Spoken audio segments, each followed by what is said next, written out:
சாமி ஓட ஓட்டா நீங்கப்பா உங்கப்பா வளாத்திக்கிட்டு வரீங்களே என்ன உடம்புக்கிறீங்க அப்படின்னு சொல்லி இந்த பொண்ணு கேட்கறாங்க. பச்சை கத்தி கேட்டதுனால பராசரானவர் அப்ப வாய் வந்து சொல்றார், என்ன நான் வந்து இந்த யமுனா நதியில தண்ணி வராத முன்னியே 12 வருஷம் முன்னே நான் போய் சிவகங்கை தவம் இருந்தேன்.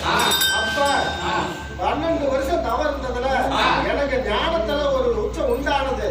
என்ன உண்டானதுன்னா வானத்துல 27 நட்சத்திரம் ஒன்னா சேரும் போது அதுல ஒரு நட்சத்திரம் உச்சமாகும். அப்ப தன்னுடைய மனைவியோட சேர்ந்தா உலக நாடு 56 தேசிய ஆளக்கூடிய அருமையான ஒரு புத்தகம் பிறப்பான் அப்படின்னு ஞானத்தை உண்டாக்கிட்டு அதனால நான் என்ன செய்யல அதான் நான் ஜனாத்திட்டு வரேன் அப்படின்னு சொன்னதுனால அப்ப என்னதை எண்ணினாலே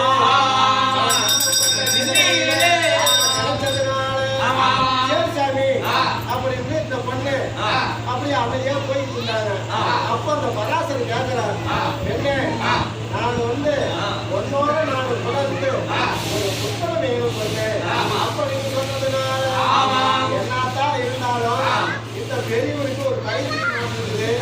என்னத்தான் தர அரும்பட்டியில் முகத்தா வாசம் வரலாம், கசந்தான் வாசம் வரலாம், அதே அந்த பூவே மலரணும். இவருக்கு இந்த ஆசையா அப்படின்னு சின்ன